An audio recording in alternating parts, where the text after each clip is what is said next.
27번 문제 보겠습니다. 주택법령상 주택건설사업 등록사업자에 관한 설명으로 옳은 것이죠. 자, 주택건설사업을 할 때는 맨 처음에 등록이라는 걸 하죠. 등록. 근데 등록에서 사업 주체가 될 수 있는 사람 중에 국가나 지자체, 그 다음에 주공, 그 다음에 지방공사, 그 다음에 공익법인, 이런 사람들은 등록을 하지 않습니다. 그 다음에 조합이랑 고용자 역시 등록을 하지 않는데, 이 사람들은 무조건 안 하는 게 아니라 등록사업자랑 사업을 공동으로 할 때 그때 등록을 하지 않죠. 등록사업자랑 사업을 공동으로 할 때 그때 등록을 하지 않는다라는 거. 그 다음에 등록하는 사람에는 그래서 2명, 법인이랑 개인이 있죠. 법인의 경우에는 등록할 때 자본금이 3억 이상일 것을 요구하고, 개인은 자산평가액이 6억 이상, 그 다음에 관련 기녀와 기술자를 한 명씩 보유를 해야 되고, 그 다음에 사무실을 갖추고 있을 것. 그 다음에 이러한 사업 주체가 등록의 요건은 연간 단독주택은 20호, 공동주택은 20세대, 대지조성사업은 1만 제곱미터 이상의 사업을 하려고 할 때 국장에게 등록을 합니다. 국장에게. 이렇게. 근데 뭐 20세대, 공동주택은 20세대인데 도시형 생활주택의 경우에는 30세대입니다. 30세대. 이런 것들은 좀 따로 기억을 하시고. 이렇게. 요게 등록의 요건들. 그래서 이런 사람들은 등록을 하지 않는다라는 거죠. 이렇게. 자, 보면. 연간 20호 이상의 단독주택을 건설하기 위한 주택건설 사업을 시행하려는 자는 시국장에게 등록은 국장에게. 틀렸고, 고용자가 근로자의 주택을 건설하는 경우에는 등록사업자와 공동으로 사업을 시행할 수 있다. 아니죠. 자, 공동으로 하는지 아닌지인데, 자, 조합이나 고용자의 경우에는 무조건 등록을 안 하는 게 아니라 여기 있는 등록사업자랑 사업을 같이 할 때 그때 등록을 하지 않습니다. 그래서 조합이나 토지 소유자, 이런 사람들은 등록사업자와 사업을 공동으로 할 수 있다. 근데 고용자의 경우에는 등록사업자와 공동으로 하여야 한다. 하여야 한다. 이렇게. 조합이나 토지 소유자는 등록사업자와 사업을 공동으로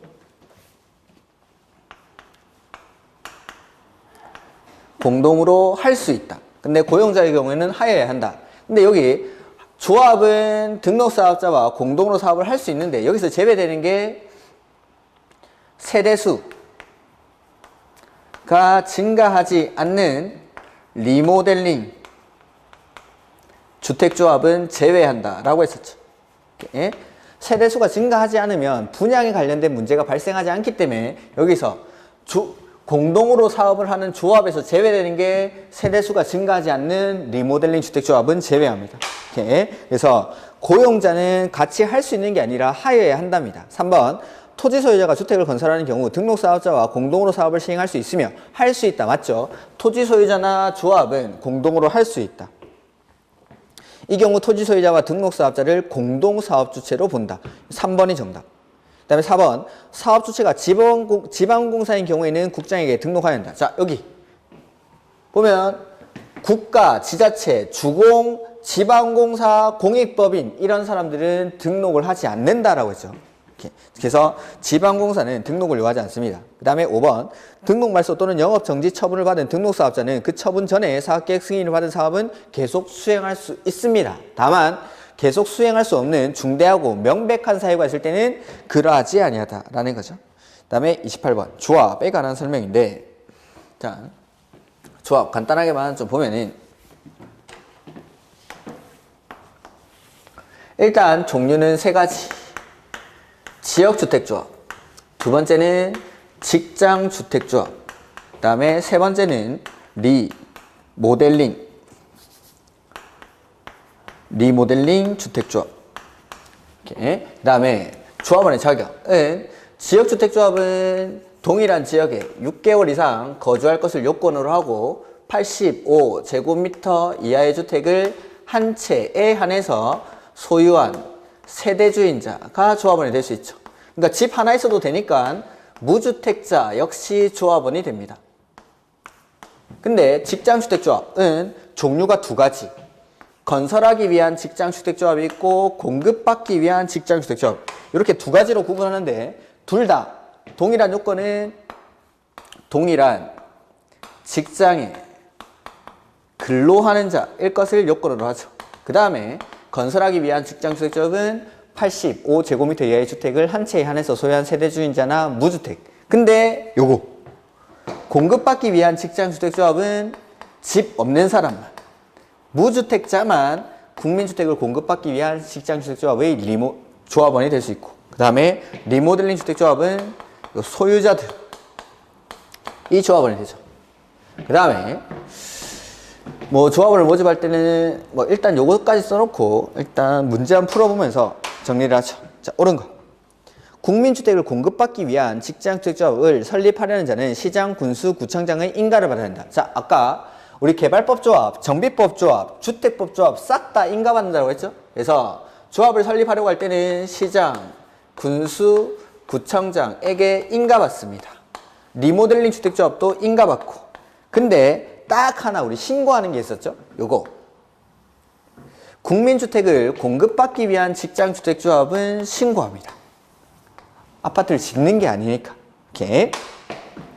그 다음에 조합과 등록사업자가 공동으로 사업을 시행하면서 시공하는 경우 등록사업자는 시공자로서의 책임뿐만 아니라 자신의 기책사유로 발생한 손해에 대해서도 조합원에게 배상할 책임을 있습니다.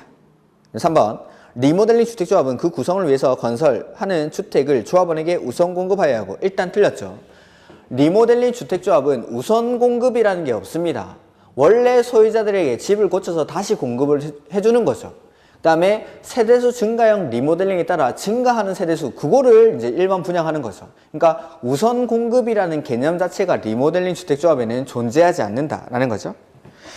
그 다음에 뭐 뒤에는 맞죠. 국민주택을 공급받기 위한 직장주택조합에 대해서는 사업주체가 국민주택을 조합원에게 우선 공급해야 한다. 4번. 시장, 군수, 구청장은 주택조합이 거짓이나 그 밖에 부정한 방법으로 설립 인가를 받은 경우에는 주택조합 설립 인가를 취소하여야 한다. 일단 틀렸죠. 주택법에서 취소 나오면 무조건 할 수 있다. 주택법에서 취소는 할 수 있답니다. 할 수 있다. 이렇게. 그 다음에 5번. 지역주택조합의 경우 설립 인가를 받은 날부터 2년 이내에 사업계획 승인을 신청한다. 네. 여기. 설립 인가 받고 나서 사업계획 승인.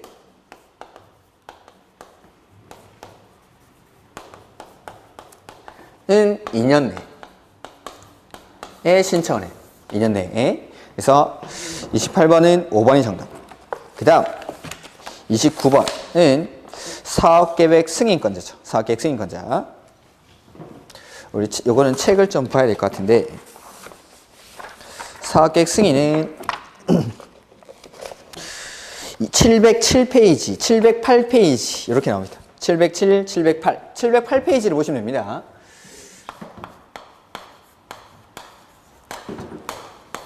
사업 계획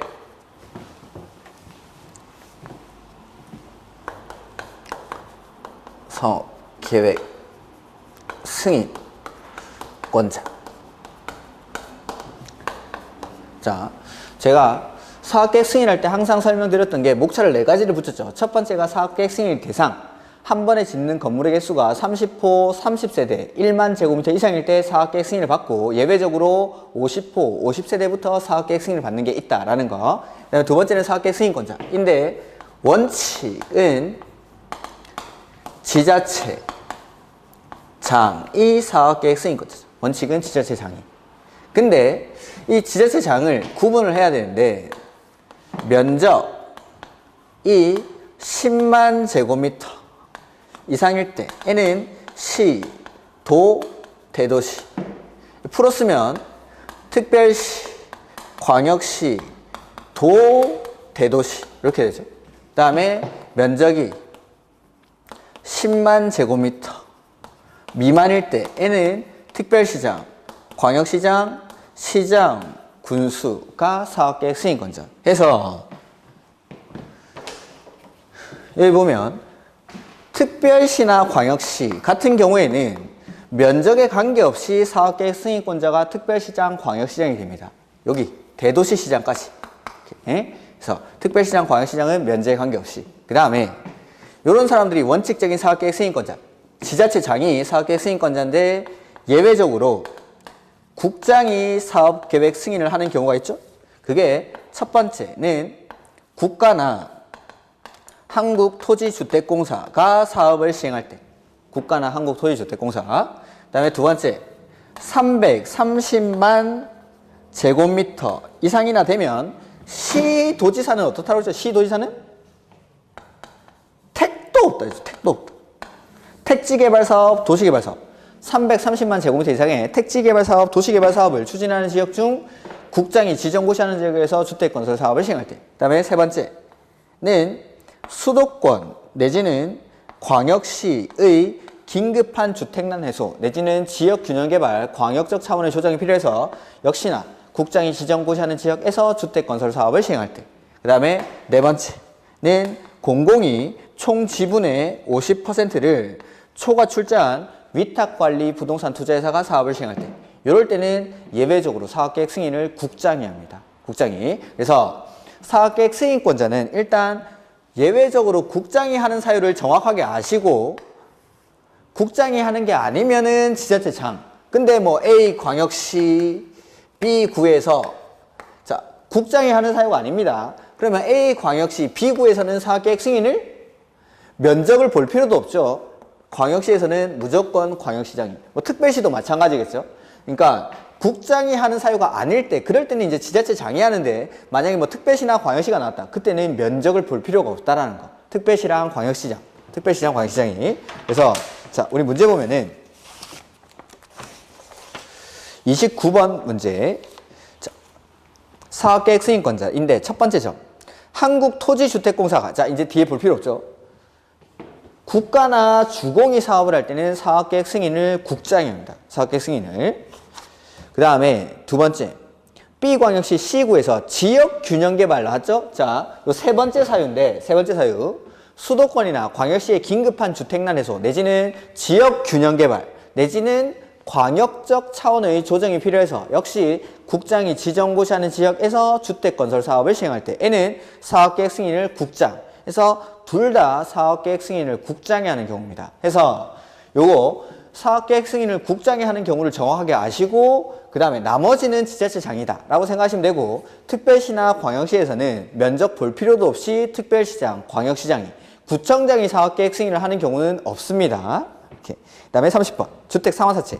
자 오늘은 채권을 주택상환사채를 내놓은 것 같은데 채권은 총 4가지가 있다고 했죠.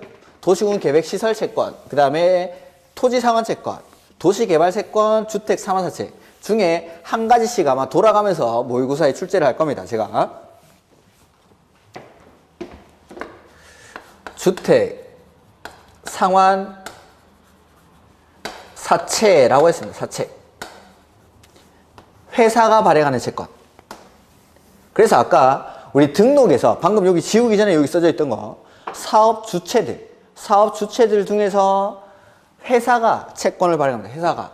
그래서 첫 번째가 한국토지주택공사가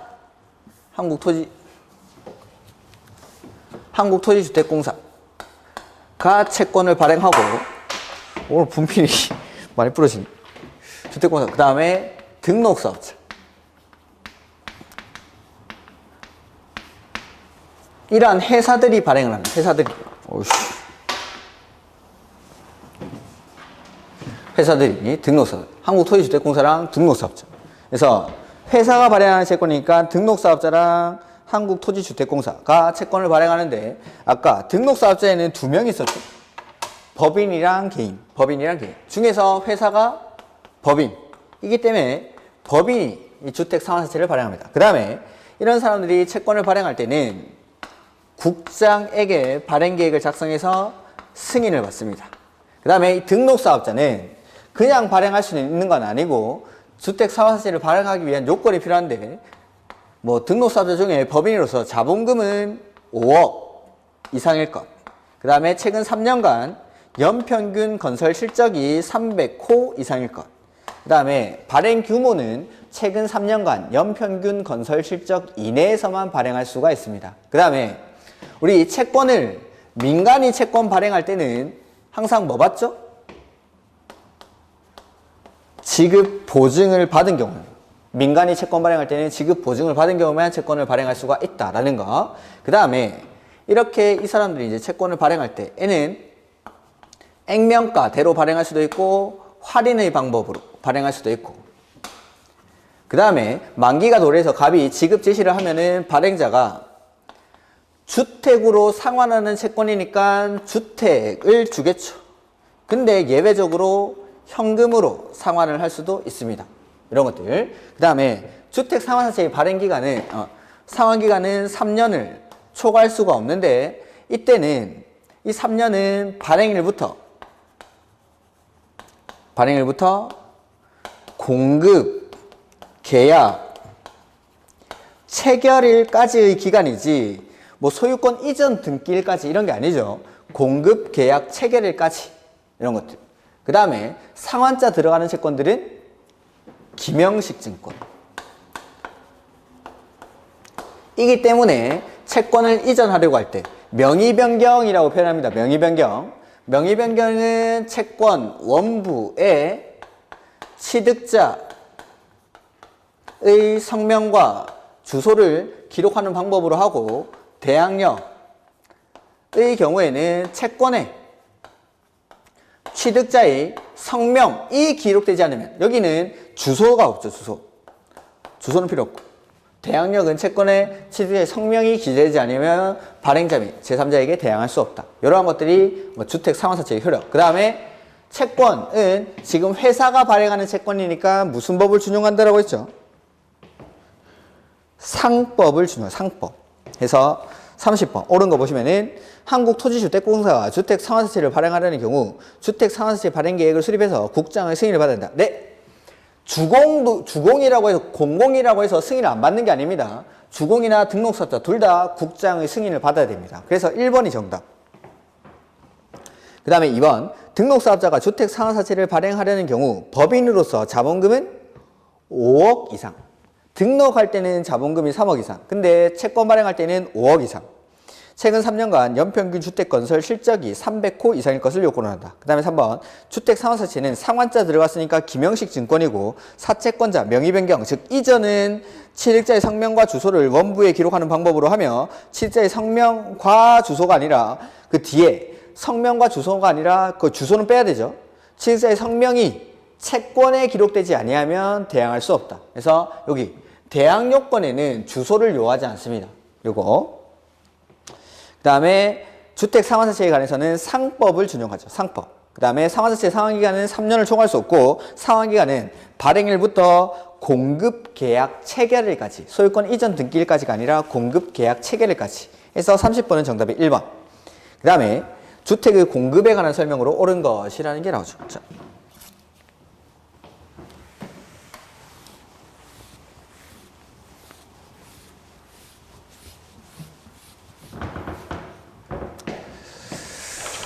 주택을 공급하려고 할 때는 먼저 사업 주체가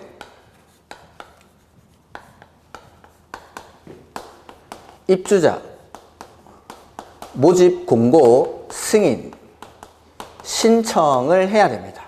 누구한테 하죠? 시장, 군수, 구청장에게 승인을 받고 일간신문 등의 입주자 모집 공고를 하게 되죠.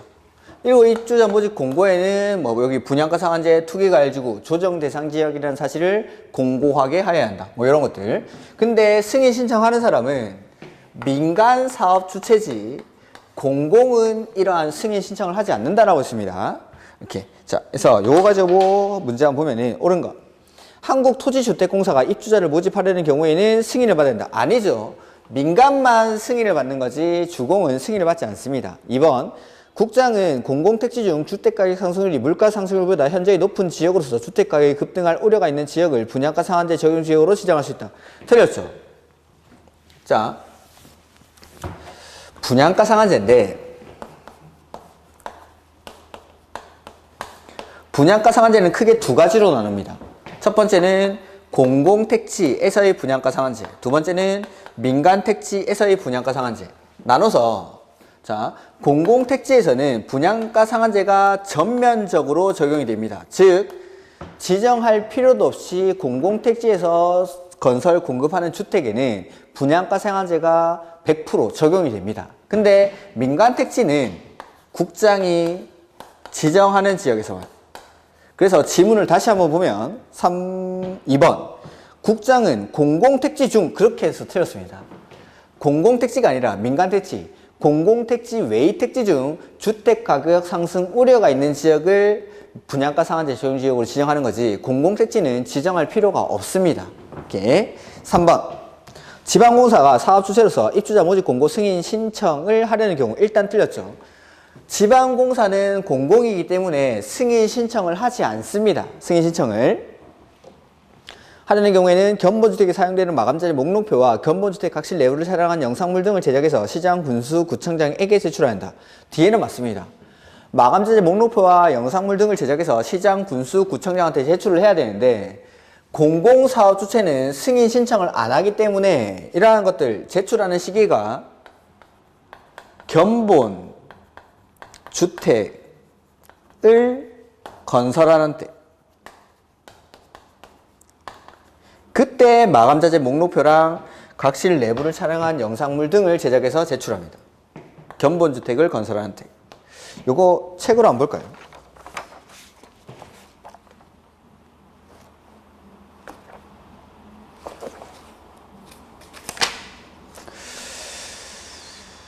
(741페이지부터가) 나오죠. 741페이지.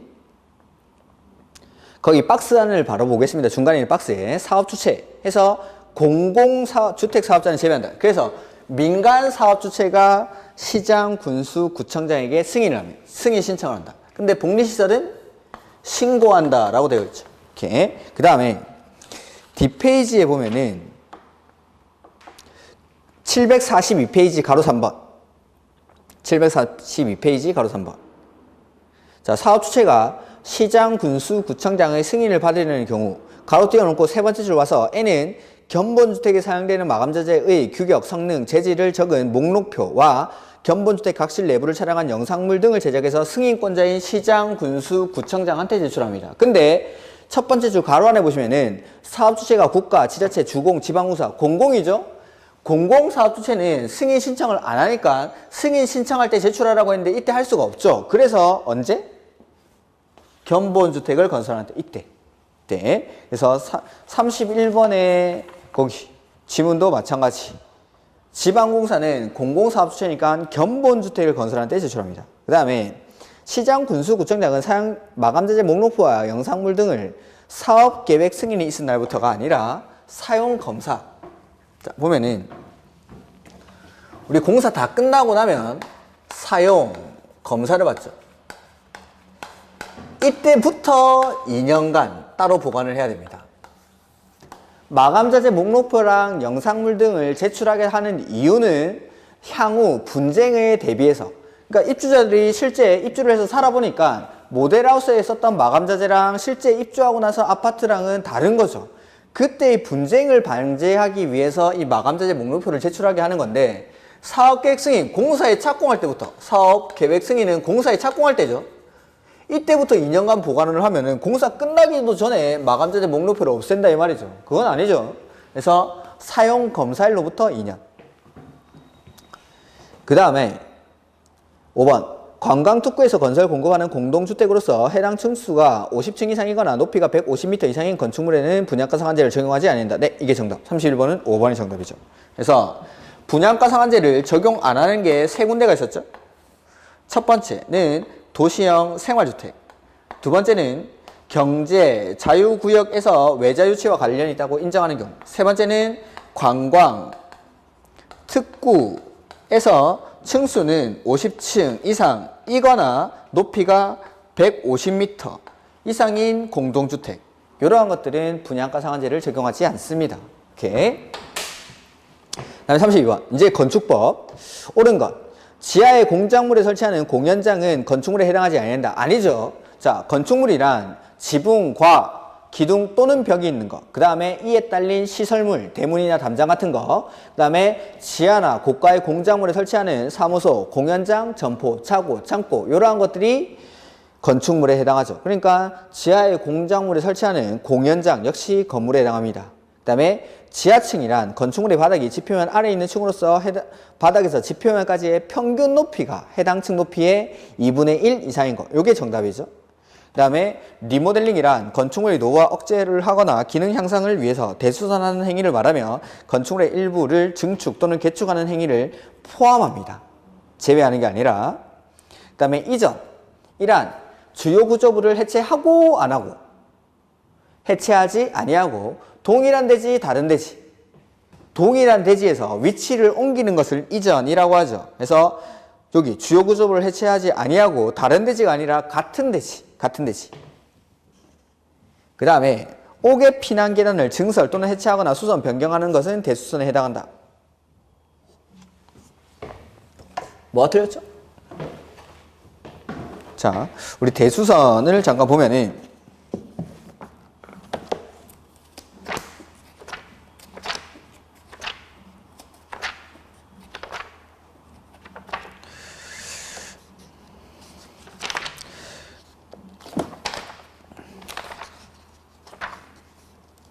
저 앞쪽에 건축법의 각종 면적들 산정 방법이 나오고, 그 다음에 건축위원회, 그 다음에 건축물의 건축허가. 대수선은 또 어디 있던 건지 죄송합니다. 일단은 제가 그냥 정리를 하겠습니다. 대수선은 앞쪽에 있는 것 같은데,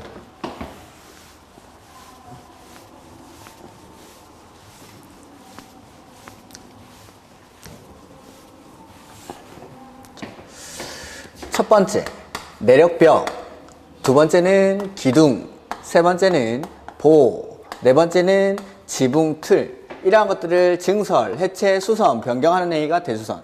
다섯 번째는 방화벽이나 방화구획을 위한 바닥이나 벽.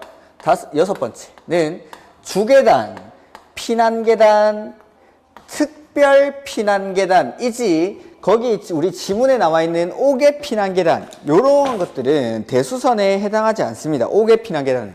즉, 그러니까 대수선에 해당하려면은 여기 써져 있는 이러한 대상들을 증설, 해체, 수선, 변경해야 되는데 요게 아닌 것들은 건축법 적용 대상인 대수선이 아닌 거죠.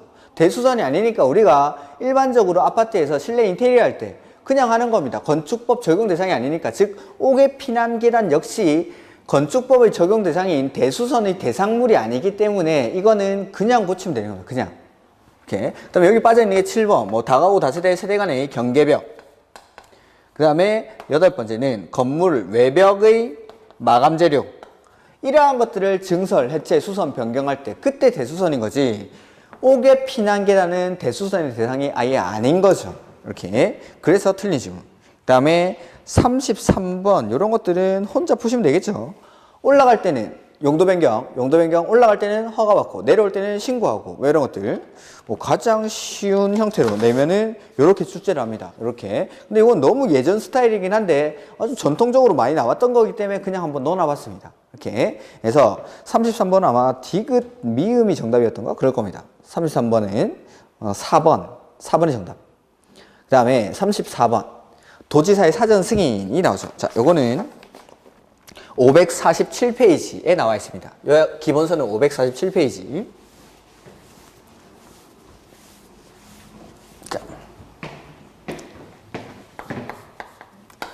건축물을 건축하려고 할 때는 허가권자에게 허가를 받아야 되죠. 그래서 자, 원칙적인 건축 허가권자는 시장, 군수, 구청장이 허가를 하는데 예외적으로 21층 이상이나 연면적 합계가 10만 제곱미터 이상인 건축물을 특별시 내지는 광역시에서 건축하려고 합니다. 그때는 허가권자가 특별시장, 광역시장으로 바뀌죠. 자, 여기서는 허가권자가 바뀌는 겁니다. 다만 시나 군에서는 여전히 허가는 시장, 군수가 하죠. 다만 이때에는 도지사의 사전 승인을 받아야 한다라는 거. 도지사의 사전 승인. 해서 도지사의 사전 승인을 받아야 되는 게 첫 번째가 대형 건축물. 큰 거 지을 때.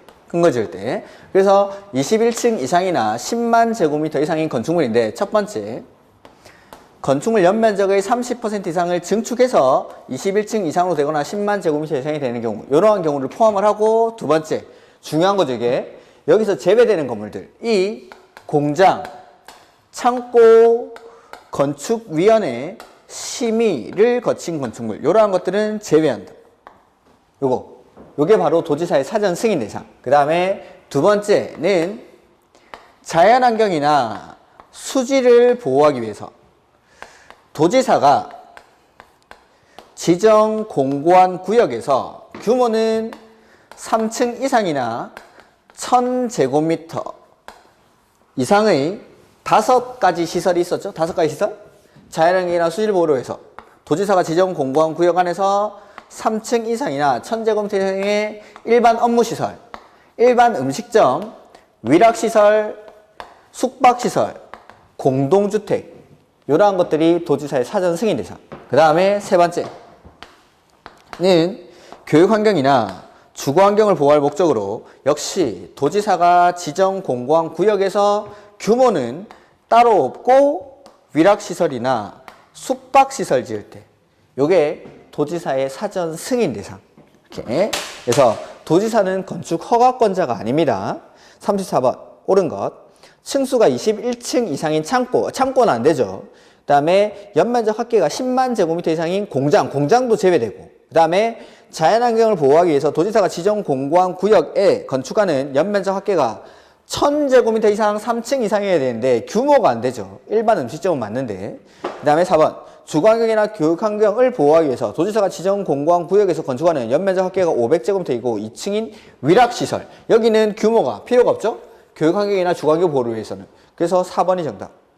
그 다음에 교육환경을 보호하기 위해서 도지사가 지정 공고한 구역에서 건축하는 일반 업무시설은 아니죠. 위락시설이나 숙박시설 지을 때 도지사의 사전 승인 대상. 그래서 정답은 4번. 자, 35번. 건축 신고를 하면 허가를 받은 것으로 보는 경우를 모두 고른 것. 자, 건축 신고 대상은 말로 한번 해보죠. 원칙 건물 지을 때는 허가 받는데 일부 신고하고 지을 수 있는 건물들이 있죠. 첫 번째, 증축할 때에는 바닥 면적 합계는 기억이 안 나실 수 있으니까 페이지를 또 불러드려야겠죠.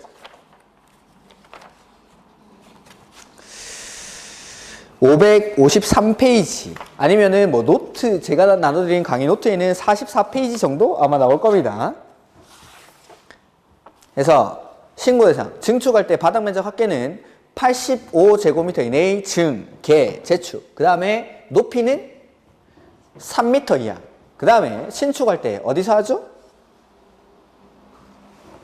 촌에서 관리, 농림, 자연환경 보전지역에서 규모는 2미, 3미, 200제곱미터 미만, 3층 미만, 이런 것들. 그 다음에 대수선할 때 규모는 역시 2미, 3미, 200제곱미터 미만, 3층 미만인 건축물을 대수선하거나 아니면 수선에 해당하는 대수선이거나 이런 것들은 신고하고 할 수 있죠. 그 다음에 공장은 무슨 공장? 오이공장 해서 공업지역, 지구단위 계획구역, 산업단지 안의 공장으로서 500제곱미터 이하, 2층 이하의 공장, 이런 것들. 그 다음에 일반 소형 건축물로서 100제곱미터 이하의 일반적인 건축물, 그 다음에 200제곱미터 이하의 창고, 그 다음에 400제곱미터 이하의 축사나 작물재배사. 다만 창고, 축사, 작물재배사의 경우에는 읍면지역에서 건축할 때 신고하고 건축할 수가 있죠. 이런 것들. 그래서 보시면은 기읍 연면적이 150제곱미터이고 2층인 건축물의 대수선. 맞죠? 200제곱미터 미만, 3층 미만인 건축물의 대수선. 그 다음에 볼을 4개 수선하는 것. 이게 바로 수선에 해당하는 대수선. 수선에 해당하는 대수선. 그 다음에 내력벽 면적을 25제곱미터 수선하는 것. 이거는 행위 자체가 대수선이 아니죠. 자, 보면 여기 내력벽을 증설, 해체하는 거 대수선 맞고, 그 다음에 수선 변경할 때에는, 수선 변경일 때는 30제곱미터 이상을 수선 변경해야 대수선인데, 25제곱미터를 수선하는 건 그냥 대수선이 아닌 거죠. 대수선이 아니니까 허가 안 받고 그냥 하면 됩니다. 신고할 필요도 없고 그냥 하는 거죠. 그냥 건축법 적용 대상물이 아니라는 거. 그 다음에 소규모 건축물로서 연면적 합계가 100제곱미터 이하여야 되는데 요거는 150제곱미터니까 신고는 안 되죠. 소규모 건축물은 100제곱미터 이하일 때.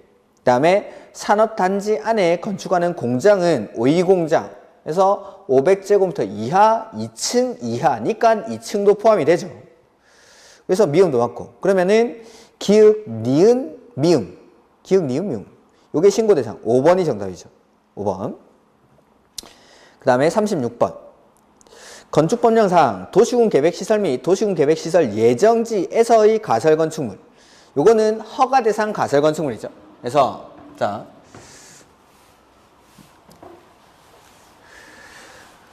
도시군 계획시설에 대한 관리계 결정 고시가 있고 나서 2년 내에 사업이 시행되지 아니한 경우 중에 첫 번째 1단계 단계별 집행계획이 아예 수립이 안 돼 있거나 내지는 1단계 집행계획에 포함이 안 돼 있을 때는 이 토지를 사업할 때까지 기다리는 게 아니라 활용한다라고 했죠. 그 활용하는 방법이 비실이. 비실이 중에 첫 번째가 가설건축물. 그때 짓는 그 가설건축물은 개발행위 허가를 받고 내지는 건축 허가를 받고 허가받고 짓는 가설건축물이 바로 비실이입니다. 즉 도시군계획시설, 도시군계획시설 예정지 이런 말이 나오면은 그때 가설건축물은 허가대상 가설건축물. 자, 이 허가대상 가설건축물은 국계법 64조 규정에 위배되면 안 됩니다. 이게 도시군 계획시설 부지. 아까 도시군 계획시설로 관리계 결정 고시가 되면 거기를 도시군 계획시설 부지라고 부르죠. 그 도시군 계획시설 부지에서의 개발행위 규정에 위배되는 경우에는 허가를 내어줄 수가 없고, 두 번째, 4층 이상이면 허가를 받을 수가 없습니다. 그래서 3층 이하일 때만 허가를 받을 수 있다라고 했어요. 그 다음에 비실이니까 철근, 콘크리트조 내지는 철골, 철근, 콘크리트조에 해당하지 아니할 것. 그 다음에 존치 기간은 3년 이내로. 신고 대상도 존치 기간은 3년 이내. 그 다음에 분양을 목적으로 하는 건축물이 아니어야 하고 새로운 간선, 공급, 설비의 설치를 요하지 아니할 것. 이게 허가 대상 가설 건축물의 요건. 그래서 요거 가지고 한번 풀어보면 1번 옳은 것. 도시군 계획시설 부지 이 64조 규정을 위반하면 안 되는데 이에 관한 규정을 적용하지 않는다. 적용하지 않는 게 아니라 이 규정이 위배되면 허가를 내어줄 수가 없습니다. 그 다음에 분양을 목적으로 하는 건축물이 아니어야 한다. 이게 정답. 그 다음에 층수는 4층 이상이면 허가를 받을 수 없으니까 3층 이하여야 되죠. 그 다음에 존치기간은 3년 이내. 2년이 아니라 3년 이내. 그 다음에 도시군 계획 사업이 시행될 때까지 그 기간을 연장할 수 있다. 이거는 맞는 거고, 새로운 간성 공급 설비 설치를 요하면 안 됩니다. 불가능하죠. 그 다음에 26번. 이 아니고 제가 페이지를 잘못 넘겼고 37번 문제. 자, 조경이죠. 조경. 그래서 건축법령상 200제곱미터 이상인 대지에 건축물을 건축하는 경우 건축주가 조경 등의 조치를 하지 아니할 수 있는 사유에 해당하지 않는 것. 그러니까 조경을 해야 되는 걸 찾는 거예요. 해야 되는 거. 그래서 이런 것들은 뭐 국어 문제죠. 그리고 조경 의무가 있는 건 대지 면적이 200제곱미터 이상일 때 조경 의무가 발생하죠. 그래서 첫 번째 보면은 녹지지역, 관리지역, 농림지역, 자연환경 보전지역 이런 곳에서는 조경 의무가 배제가 됩니다. 다만 관리, 농림, 자연환경 보전지역일 때 지구 단위 계획 구역에서는 조경을 해야 되죠. 그 다음에 대지에 염분이 함유되어 있는 경우, 그 다음에 축사, 그 다음에 허가 대상 가설건축, 방금 보신 거. 여기는 좀 있으면 이제 도로를 만들어야 되고, 뭐 도시군 계획시설, 기반시설 설치를 해야 되니까 그때는 이제 철거해야겠죠. 그런 것들에서는 조경 의무가 배제가 됩니다. 다시 녹지, 관리, 농림, 자연환경 보전지역, 그 다음에 대지에 염분이 함유되어 있을 때, 그 다음에 축사, 그 다음에 허가대상 가설건축물 이러한 것들은 조경 의무가 배제되고, 이제 숫자 나오는 거. 첫 번째 공장입니다. 공장은 대지 면적은 5,000 미만, 그 다음에 연면적 합계는 1,500 미만, 그 다음에 산업단지 안에 있는 공장, 이러한 것들은 조경 의무가 배제가 되죠. 그 다음에 물류시설은 연면적 합계가 1500 미만, 1500 미만. 다만 주거지역이나 상업지역에 있는 물류시설들은 1500 미만이라도 조경을 반드시 해야 됩니다. 이렇게. 자, 요거 가지고 풀어보면은 1번. 녹지지역 조경 안 해도 되죠. 그 다음에 공장은 연면적 합계는 1500 미만. 그러니까 1400이니까 조경 의무가 배제되고, 그 다음에 대지에 염분이 함유되어 있을 때도 조경 의무가 배제되고, 그 다음에 공장, 대지 면적은 5000 미만이니까 4000짜리 대지에 짓는 공장은 조경 의무가 배제되죠. 그 다음에 물류시설, 연면적 합계가 1500 미만이니까 조경 의무가 배제가 되는데 어디서는 꼭 해야 되죠? 주거지역이랑 상업지역. 여기서는 조경 의무가 배제되지 않죠. 그 다음에 31번. 높이 제한이 나오죠. 자.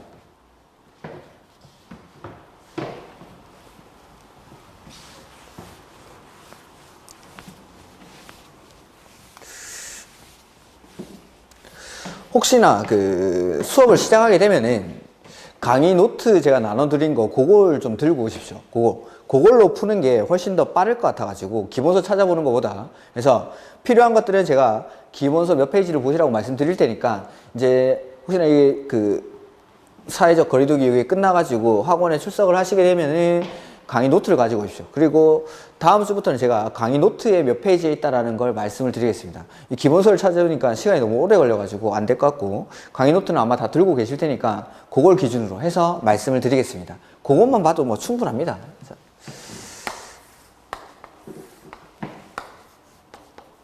높이 제한. 얘는 제가 크게 두 가지가 있다 했죠.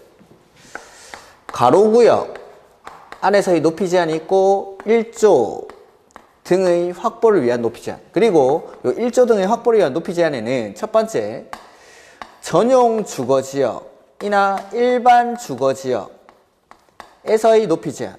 그 다음에 공동주택에서의 높이 제한. 그래서 자, 가로구역에서의 높이 제한부터 보면은 가로구역에서는 가로구역별로 건축물의 높이를 지정 공고할 수가 있는데 누가 하죠? 누가?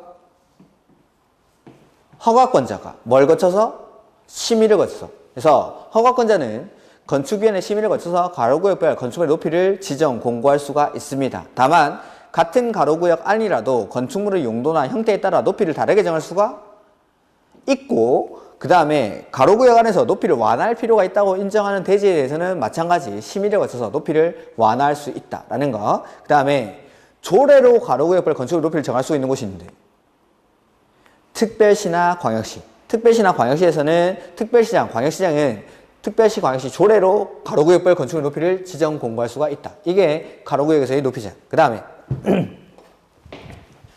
전용 주거지역이나 일반 주거지역에서는 원칙적으로 어디서부터 일정 거리를 띄워서 건축을 하죠? 북방향. 원칙은 정북방향. 인접대지 경계선으로부터 일정 거리를 이격해서 건물을 짓도록 하죠. 그 다음에 공동주택의 경우에는 뭐 여기 책에 나와 있는 것들을 가지고 좀 보도록 하겠습니다. 문제집을 가지고.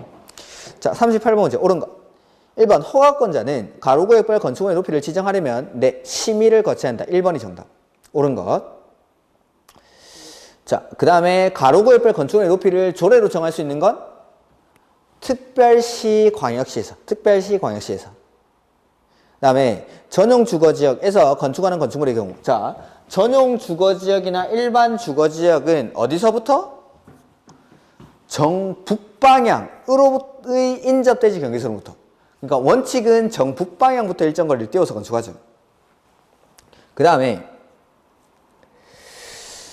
4번에 같은 대지에 두 동 이상의 건축물이 마주보고 있는 경우로서 대지의 일부 세대가 동지를 기준으로 9시에서 3시 사이에 2시간 이상을 계속하여 일조를 확보할 수 있는 거리 이상으로 할 수 있다가 아니라 대지 안에 있는 모든 세대가, 그래서 원래는 뭐 동과 동 사이에 일정 거리를 띄워서 건축을 하고 뭐 이런 것들이 규정이 되어 있는데 이렇게 안 띄우더라도 그 대지 안에 있는 모든 세대가 동지를 기준으로, 해가 가장 짧은 날을 기준으로 해서 9시부터 3시 사이에 2시간 이상을 계속하여 일조를 확보할 수 있는 거리 이상으로 띄우면은 몇 미터를 띄우고 이런 것들은 적용을 하지 않겠다라는 겁니다. 이렇게. 그래서 일부 세대가 아니라 모든 세대. 두 번째 줄에. 그다음에 5번. 작은 건축물에 대해서는 1조 등의 확보를 위한 높이 제한을 적용하지 않죠. 그게 2층 이하로서 높이 8m 이하. 그래서 이것도 틀렸죠. 이렇게. 그래서 38번은 정답이 1번. 그 다음에 농지 법령상 농업경영계획서를 작성하지 아니하고 농지 취득 자격 증명을 발급 신청할 수 있는 사유에 해당하는 것은. 그래서 농업경영계획서 작성이 면제되는 경우, 제가 요거는 농지법에서 두 문자 딱 하나 땄는데 요거 땄습니다. 요거. 기본서에 있으려나? 기본서에 보면은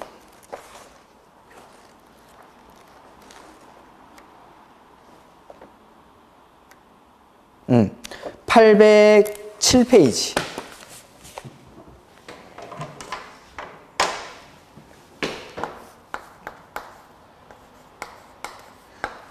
누구든지 농지를 취득할 때에는 농지 취득 자격 증명을 발급받아야 됩니다. 농지 취득 자격 증명을. 그리고 이 농지증을 발급받으려고 할 때는 농업경영계획서라는 걸 작성을 해야 되는데, 그 농업경영계획서 작성이 면제되는 사유라고 해서 제가 시, 주, 허, 신, 개, 경, 비라고 했어요. 요거.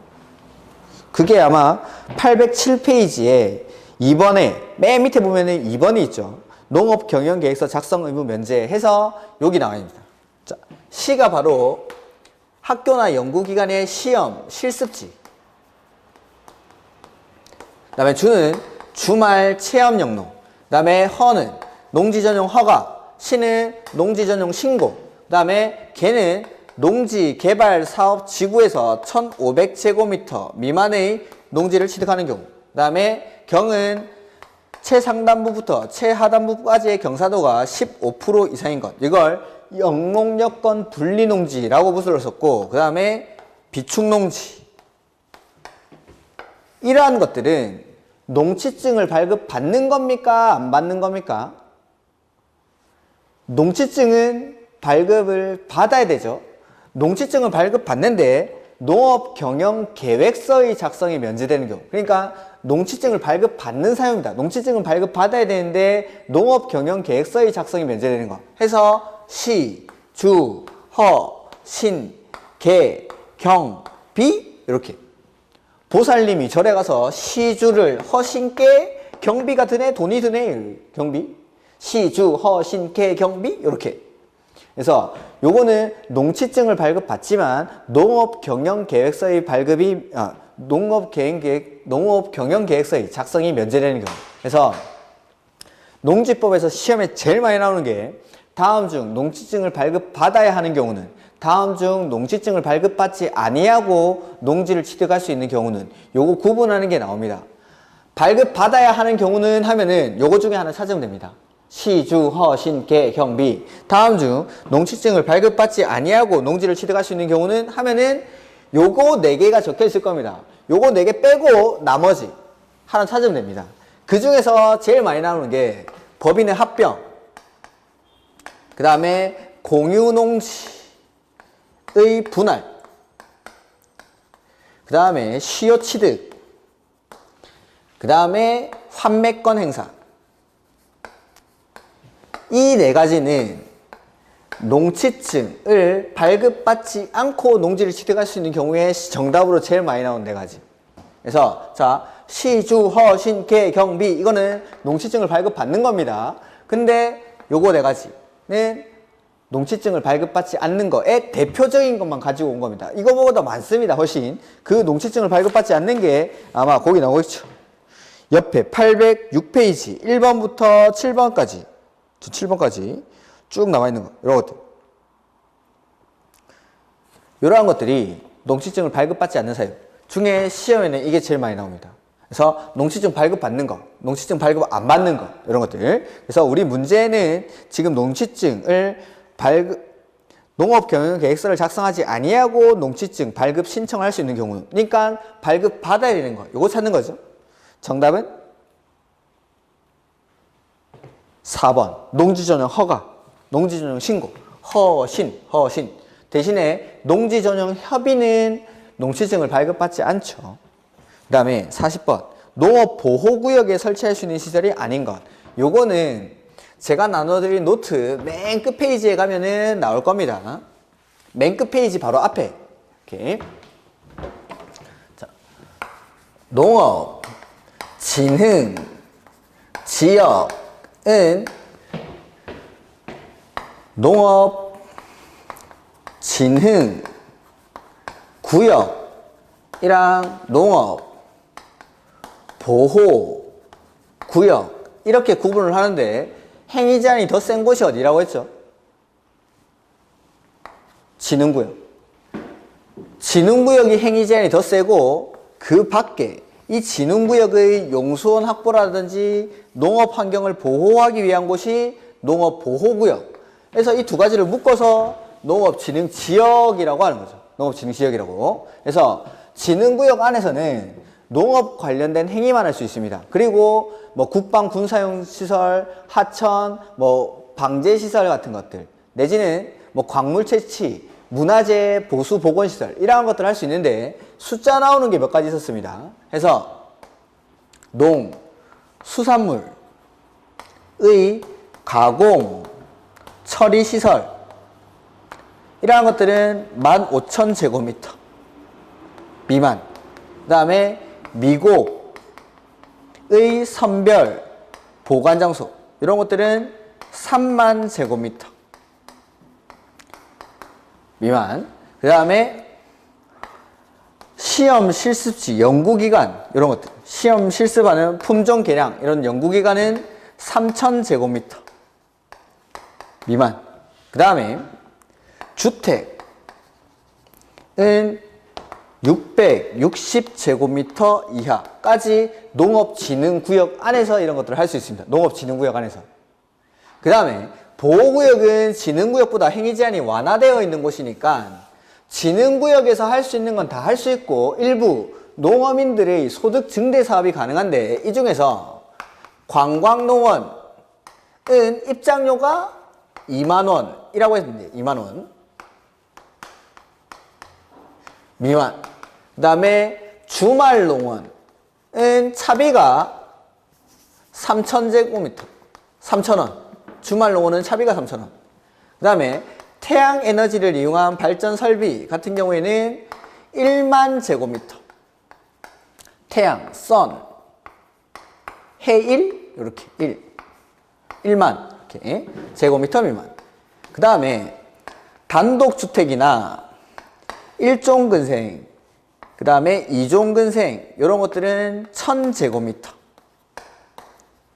미만까지. 그 다음에 1종근생 중에 양수장, 정수장, 그 다음에 화장실, 그 다음에 대피소 이런 것들은 양수장, 정수장, 화장실, 대피소 싹 다 세 글자죠? 그래서 3,000제곱미터 미만. 이거 설명드릴 때 제가 큰아버지가 시골에서 오미자 농사 짓는다고 했죠? 그 오미자 한 통이 15,000원. 쌀 한 가마니는 30,000원. 연구기관에 있는 연구원들 연봉이 3,000,000원. 그 다음에 주택은 660. 그 다음에 관광농원은 입장료가 20,000원, 주말농원은 차비가 3,000원, 버스 타고 가야 된다고 했죠? 버스 타고. 태양에너지를 이용한 발전 설비는 10,000제곱미터. 그 다음에 단독 1종, 2종근생은 1,000제곱미터. 그 다음에 양수장, 정수장, 화장실, 대피소 세 글자니까 3,000제곱미터. 이러한 것들이 농업보호구역에서 할 수 있는 거. 그래서 보호구역은 이런 것들 더 할 수 있다. 진흥구역에서 할 수 있는 거 하고 좀 더 할 수 있다라는 거. 그래서 설치할 수 있는 시설이 아닌 것. 단독주택은 여기 1,000제곱미터 미만. 맞죠? 그 다음에 안마실술소, 노래연습장 이런 것들은 2종근생이죠. 2종근생. 2종근생은 1,000제곱미터 미만. 맞는데 이 2종근생 중에 먹고 마시고 노는 건 안 됩니다. 안마실술소, 노래연습장, 단란주점, 골프연습장 이런 것들은 제외합니다. 그래서 2번이 틀렸고, 그 다음에 관광농원은 입장료가 20,000원. 그 다음에 주말농원은 차비가 3,000원. 여기 양수장, 정수장, 화장실, 대피소는 3,000제곱미터 미만. 이렇게 요런 것들은 실제로 나온다라면 뭐 상당히 어려운 문제긴 한데 농지법은 보통은 뭐 한 문제를 출제를 합니다. 그래서 뭐 1번 아까 39번에 있던 문제 그런 것들은 당연히 맞춰주셔야 되는 겁니다. 당연히 맞춰야 되고 그 다음에 40번 문제는 조금 어려울 수도 있는데 설명을 안 드린 부분은 아닙니다. 이러한 것들을 할 수가 있다라고 했었던 겁니다. 이렇게 해서 오늘 시험 문제는 정답 자체들은 그렇게 어렵지 않았을 겁니다. 근데 옳은 문제가 많고 지문의 길이가 길다 보니까는 점수가 생각보다 안 나올 수도 있는데 내가 알고 있는 것들을 정확하게 찍었는지를 맞추시면 됩니다. 사실 보면은 문제에서 정답 지문들은 그렇게 어렵지 않았습니다. 근데 다른 지문에 헷갈려서 내가 알고 있는 거에 대해서 의심하고 이걸 못 찍지 않았는지 자기가 알고 있는 게 정답이 맞습니다. 그 자기가 알고 있는 것을 자신 있게 정답으로 찍으시면 됩니다. 그러한 취지에서 정답 지문들은 일부러 쉽게 만들어 놨습니다. 그러니까 자기가 알고 있는 걸 정확하게 믿음을 가지고 용기를 가지고 그 찍으시면 됩니다. 그게 정답 맞습니다. 그게 아는 게 정답이 맞는데 혹시나 이런 게 정답이 아닐까라는 생각을 가지고 다른 데서 헤매고 헷갈리고 이렇게 하지 마시고 자기가 알고 있는 걸 그냥 소신 가지고 찍으시면은 그게 정답이 맞습니다. 자, 요새 밖에도 못 나오시고 힘드실 텐데 학원 안 온다고 늦게 일어나가지고 막 오후에 공부하고 그러게 마시고 아침에 일어나가지고 공부하시고 오늘 저도 태풍을 뚫고 올라왔습니다. 아침에 부산역에서 비 쫄딱 다 맞고 올라왔는데 아침 일찍 일어나셔가지고 학원 오는 시간에 공부를 꾹 하셔야 됩니다. 그리고 매일 진도 밀리지 마시고 진도 밀리기 시작하면은 이거 따라갈 수가 없습니다. 진도 밀리지 마시고 꾸준히 수업을 해 나가시기 바랍니다. 이렇게 자 수고 많으셨고 다음 주에 뵙도록 하겠습니다. 수고하셨습니다.